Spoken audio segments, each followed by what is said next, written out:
Coming up, E.T. at the Emmys. Yeah, she's pretty. Everything you didn't see on TV. I knew he was coming up. Oh, you knew? Yeah. I said, come on up. Plus, exclusive details on what's happening next with your favorite shows. Can you do it again? There are conversations. There are lots of ideas floating around. And this is another Dior moment. Stars go bold on the red carpet. All the fashion secrets and trends we're watching. He's there. He's everywhere. Roy Kent. Roy Kent. He's there. He's there. Roy Kent. Roy Kent. Oh, what an Emmys night to remember.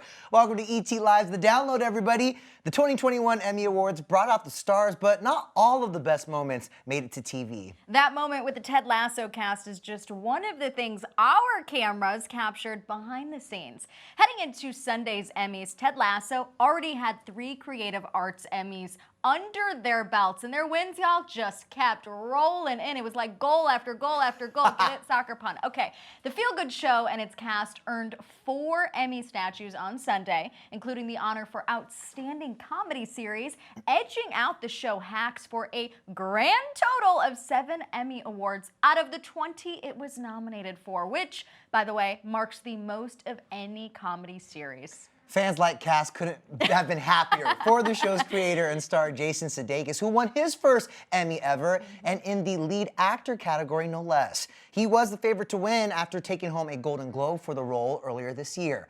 In his speech, he thanked his mentors, teachers, and teammates, who he was ready to celebrate with after turning 46 on Saturday.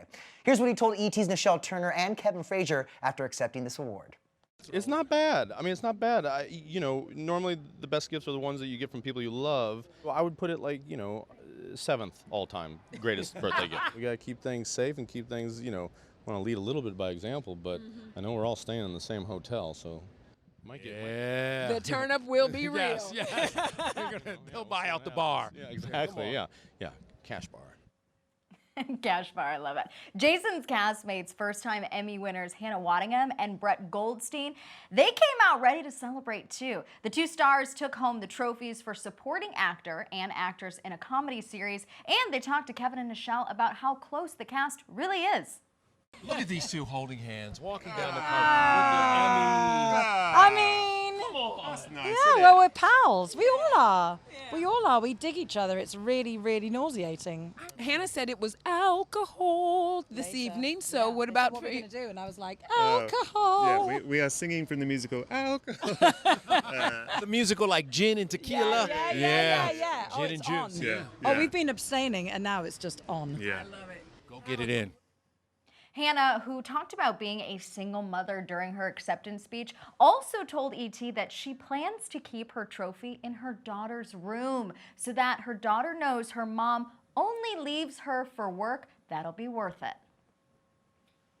The British royalty ruled the Emmys on Sunday night as Netflix's The Crown took home a total of 11 Emmys of the 24 they were nominated for, tying with The Queen's Gambit for most wins. And the show's 4th season got more love from the TV Academy than ever, winning more in one night than it had over the 3 previous seasons. The Crown was honored with the biggest award of the evening, Outstanding Drama Series. And this series win makes The Crown the 2nd after Schitt's Creek to sweep its respective Emmys categories. It won every award it was nominated in for acting, writing, and directing on Sunday. Series stars Gillian Anderson, Tobias Menzies, Olivia Colman, and Josh O'Connor each walked away victoriously in their respective categories. But lead actor winner Josh O'Connor, you might have noticed, was the only member present to accept his award in LA. Well, that's because the others, including his castmate Emma Corrin and creative and executive producer Peter Morgan, appeared via satellite from a watch party in London. E.T. spoke to O'Connor after his win, and we were with Emma exclusively in London. They revealed how difficult it was getting a hold of each other while celebrating across continents. I've got a US phone on me, and I forgot to bring my UK phone, and I suddenly realized that the entire cast and crew of The Crown have my UK number and not my US number. So when I get back to the hotel, I'm sure I'll have to text them, and they'll text me and whatever. But I've been speaking to Emma, and yeah, it's been such an amazing night for us, and yeah, I'm very appreciative. Yeah, I've just been on FaceTime to him in our hotels. We've sort of been screaming at each other down the phone, thinking what is happening, and just, yeah, it's sad we can't be together for this one. They're gonna have to get together to celebrate in the same room because that was quite the night for the Crown. I also think it's time I give the Crown a second chance. I didn't make it past Apparently episode 5 this the was first the time. season. I This was the know. Well, season. listen, one thing we do know is that the royal family, or at least some of them, have confessed to watching the show. I haven't, but Prince Harry and Meghan Markle have. Creator Peter Morgan admitted it does add to the pressure as he continues to write the show. They've been watching from the beginning. But I don't. Look. I always feel pressure because it gets harder when the time moves closer to present day, because there's a danger, of that people are. It's easier to write about distant history. No one will have strong feelings about that. A lot of people have a lot of strong feelings about this subject, and sometimes it can that can get you the pressure of that. But I don't think seasons 5 and season 6 are going to be any less dramatic.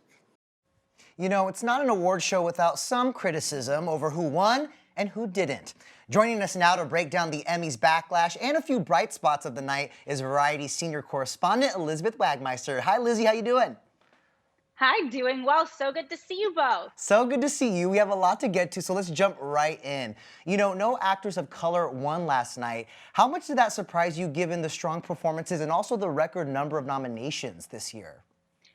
This was a huge shock. As you said, Danny, there was a record amount of nominations. 49 actors of color were nominated this year at the Emmys, which was a huge increase from the year before and the most in Emmys history. So the fact that 0 acting awards went to actors of color was a huge shock and also a major disappointment. Now, obviously, the space is so crowded. There's only so many slots to even be nominated. And as we know, there's so much content out there, but still with the great performances and with the record nominations, it really felt like a night to be on the right side of history, and the mark was missed. With all of that being said, moving on to Pose star MJ Rodriguez. She was poised to make Emmy history with a win. Her nomination already had made history. But before the ceremony, she told ET's Kevin Frazier that a win would not have just been for her. It would have been for all of the communities she's a part of. Take a quick listen to this. I really have taken the moment to just let it sink in and just really taking the moment and understand that this is for not just me, but it's for a community that a lot of people never understood. Listen, a lot of us are mixed with a multitude of things. We're a lot of intersectionality, so we got to show up for every single part of those. Pose, which ended this year, ended up walking away with no wins for it, or even for Billy Porter. So, Elizabeth, what do you think happened with that series and Emmy voters? This again is a case of the space being too crowded, but also, as the two of you were just talking about, the Crown completely swept the awards. Emmy voters, and quite frankly, all voters for all awards shows, they like what they like. And The Crown is a show that Emmy voters love. They love a period piece. They love the Brits. Last night was a true British invasion. And I think right now the royals are just really in the zeitgeist. With Harry and Meghan, there's so much there. And of course, this season did focus on Princess Diana, who, of course, is so beloved. But MJ said it perfectly, that her award would have meant so much to a larger community that really does need to see themselves represented. Representation is so important. But as you said, Cassie, and I'm a half glass full type of gal, so I agree with you. She already made history as the first trans actor to be nominated for a major award. With that being said, do we know what the breakdown of Emmy voters is, especially when it comes to people of color and members of the LGBTQIA community? Because I feel like that plays a huge part into who ends up walking away with that Emmy in their hand. You're absolutely right. It does play a huge part. We don't know the breakdown of the Emmy voters yet, but funny you should ask, because we are looking into it at Variety right now, because of course, with the turnout from last night, we are curious, and we know that the TV Academy, also the Film Academy for the Oscars, they have made big strides to further increase representation within this voting body. It is the most diverse that it's ever been, but we don't know the breakdown quite yet. And we all know the Golden Globes recently has come under heavy scrutiny. There's been a lot of backlash there with their voting body. So this seems to be all too familiar, happening again and again and again. I'm really curious to see those numbers. I know if anyone's going to get the receipts, it's you, Elizabeth. No pressure. No pressure. All right, let's talk about the late Michael K. Williams now. He, of course, had been favored to win, but he ended up losing to the Crown's Tobias Menzies in a moment that felt very reminiscent of Chadwick Boseman's anticipated Oscar win, ending up going to Sir Anthony Hopkins. Elizabeth, what did you make of that moment?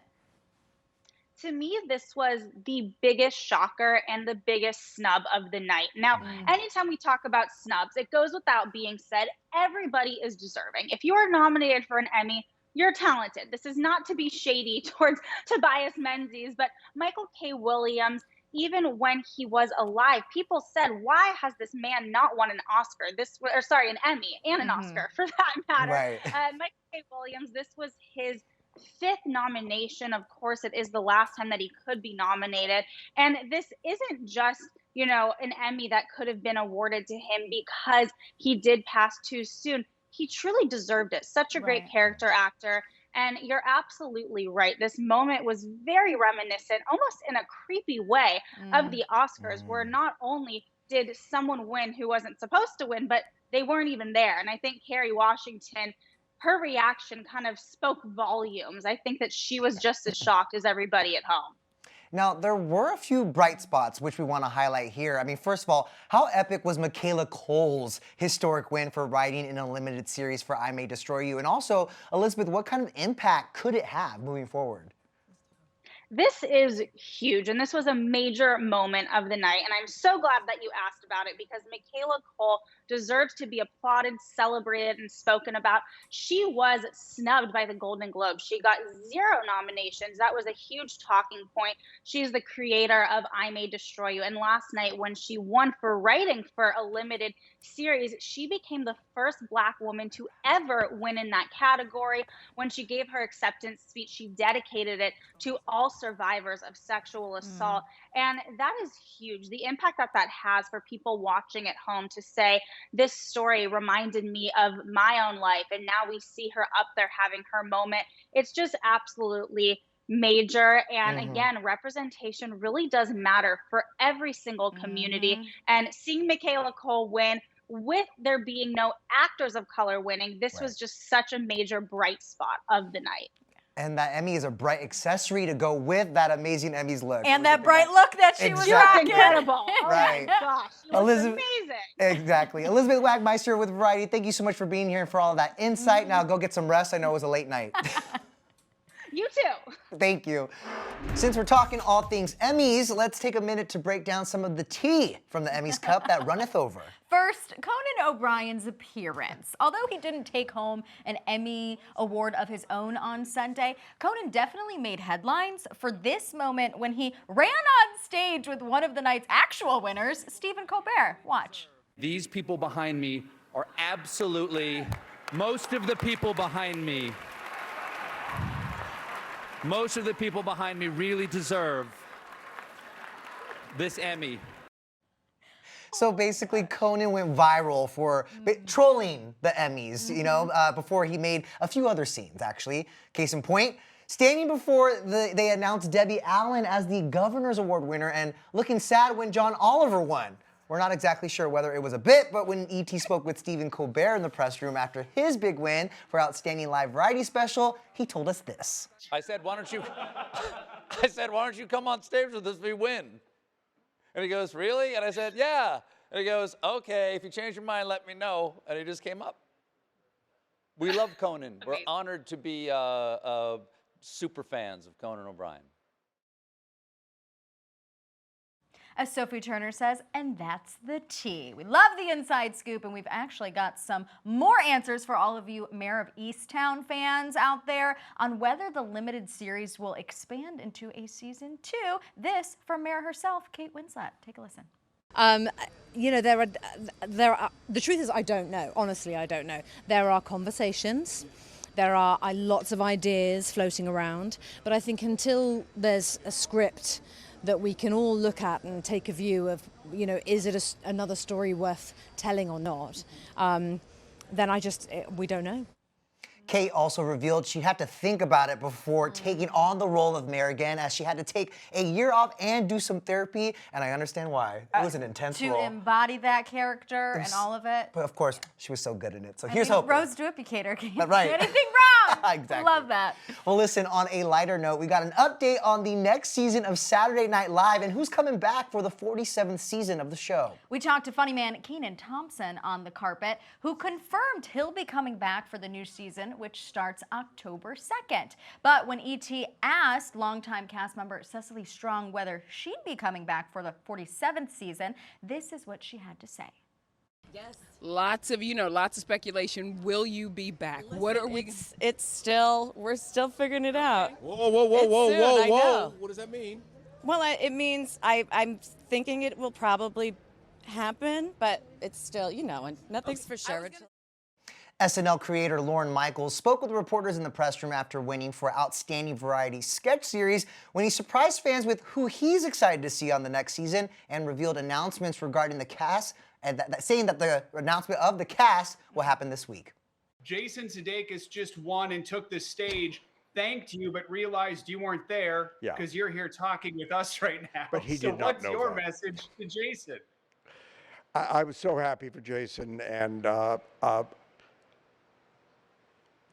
he'll be coming back soon to SNL. So I'm very happy about that as well. We can only assume that means Jason will be hosting in the new season, but he's also returned in recent years to play Joe Biden, so. We'll see. And the tea, y'all, doesn't stop there. We've got more. Yes, we do. WandaVision star Paul Bettany told E.T. he's in if there is a season 2 of the show. There's still no official word on that, though, but there's hope. And just like that, Emmy Sunday also brought us our first sneak peek at the Sex and the City revival. See what you did there. HBO released a snippet of the new chapter of the hit series, and just like that, on Sunday following the Emmy ceremony. The first look is part of the new on HBO Max montage, which includes a slew of content from their upcoming programming. But what stood out to me? Carrie and Big's sweet embrace. That moment, but plus, it was the fashion for me. Well, what is an award show without the incredible fashion? We saw a lot of it on the red carpet last night, and here to break down some of our favorite looks is ET's senior style editor, Marissa Runyon. Happy to be back with you. Right. I'm fully caffeinated and ready to go. I was just going to say, you were giving us all the breakdowns of fashion last I felt like night. we slept You're here. back. We should have. Yeah. We should have. So let's start off with my favorite look of the night, which was the star of Queen's Gambit, star Anya Taylor-Joy. Anya Taylor-Joy, I learned how to pronounce it the right way last night. Yeah. She is wearing a Dior Haute Couture look, which includes this pale yellow dress. It's a silk lingerie satin, and really for me, it's this yellow opera coat that makes the look. And there's something wild here for you guys. We were scouring the internet trying to find out if Anya worked with her go-to stylist, Law Roach, and we found out she didn't. Anya actually told us on the red carpet that she designed this dress herself with the House of Dior. What can't she do? Right? And it's absolutely stunning.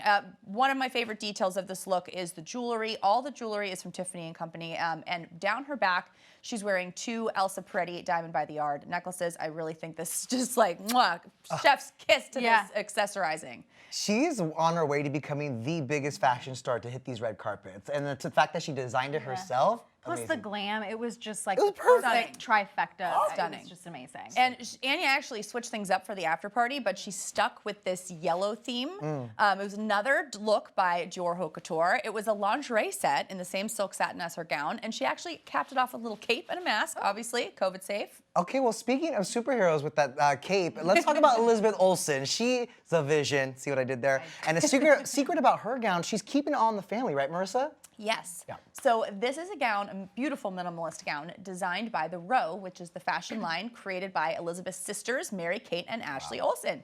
I love the clean lines here and the slightly ethereal look of the dress. I thought this was really stunning, just very classic and beautiful. I mean, she deserves an extra Christmas present this year from her sisters for doing that. And for someone who was early on in her career trying to distance herself from Mary Kate and Ashley, the fact that she showed up to the Emmys the first time nominated in her sister's design is amazing. Probably played a huge role in her becoming her own. Oh yeah, I'm sure. actress. Like star, yeah. So that could be like a little homage or a little nod to them. Our very good friend over here at ET's, hairstylist Adair Abergel, actually styled Elizabeth's hair last night, and she also worked with Patty Dubroff for her makeup, and she topped off this look with a beautiful pair of show party earrings. So it's absolutely stunning. I'm so glad she worked with her sisters on that. She looked amazing. Now we got to talk about the couples who turned up the fashion dial last night. Who were your favorites on the red carpet? Oh, okay, I got to start with Chris Sullivan from This Is Us. Oh, good. Because he was there with his wife, Rachel, and they always show up for a red carpet, but they absolutely did not hold back with these custom coordinated suits by Courtney Mays, and that designer also worked with Anthony Anderson last night for his bold jacket. I love these bold looks. What do you guys think? This is a little bit polarizing. I literally sent it to Cassie, and did I not say that is a That's Denny a Denny look? tux. I need that Yes, tux. it And is. it's tailored to perfection. I loved it. ET's Kevin Frazier spoke to Chris and Rachel about their power suits. Let's take a listen to Chris's inspo. You might have upstaged that man. I don't I'm trying to think do is that's keep up. possible. I'm No. just trying to keep up. You bring the heat, and I like this. This is Taylor. This is tailor-made. Absolutely, custom suits by Courtney Mays. Bringing it this year. She So, gives me the you know. courage. Keep it spontaneous, keep it entertaining. You know, if the baby is giggling, then it's all everything's fine. So good. Now, still talking about couples here, I have to say I loved Carrie Russell and her husband, Matthew Reese. I mean, Marissa, what did you think about that? It's stunning. She was wearing Zuhair Murad couture. This dress is just a beautiful neutral shade of mauve, has an epic front slit and a caped train with feathers all over the hem. So we saw a lot of capes last night. Wow. This dress was from Zuhair Murad's spring 2021 couture collection. I'm so glad some of these couture collections are finally getting to see the light of day. It's amazing, and she wears it so well. It's a piece of art, and the way she moved in it, I'm like, how? Give her the Emmy just for that love. Exactly. Well, another coordinated couple we loved, Handmaid's Tale star Samira Wiley and her wife Lauren Morelli, who said this event was their date night because they just welcomed a baby girl earlier this year. I think it's been a transformation for us, right? It's crazy. It's been real crazy. I didn't know the kind of things that come with a baby. And how about sleep? How's sleeping going? We are standing right in front of you, and we look like we had a good night's sleep, don't we? Thank God for makeup. All right, Marissa, let's switch gears and talk really quickly about some bold statements on the carpet. Yes, okay. I want to first shout out Carl Clemens Hopkins, who made history last night, being the first non-binary person to be nominated for Best Supporting Actor for their role on Hacks. Christian Siriano designed this custom look, which featured the colors of the non-binary flag on that cummerbund. It was actually like a big jumpsuit situation, really beautiful. And then Billy Porter, turning it out as always. He's in custom Ashi studio and over-the-top jewels. This necklace and ear cuff by Lorraine Schwartz was the first thing I noticed besides those sleeves. Right. Dan Levy in a bold monochromatic look by Valentino, and then Bowen Yang surprising us by pairing metallic platform boots with his very classic Zegna suit. We love to see that. I want each and every one of I these can see you in that looks. cobalt blue. And then quickly, I gotta say there was a lot of color too, and I just, especially with the men, I think everyone just really stepped it up for the Emmys and gave us something refreshing. Look at this rainbow here. Even Cedric the Entertainer, like this was such a power move. Love to see it. Jason Sudeikis giving us those Chris Evans velvet Tom tux Ford. It's all of it, vibes. y'all. Yes. And we love to see you, Marissa, as always. Thank you so Love much being for here with being you here guys. with us. Until next time. All right, y'all, stick with the stream. More ET Live right after this break.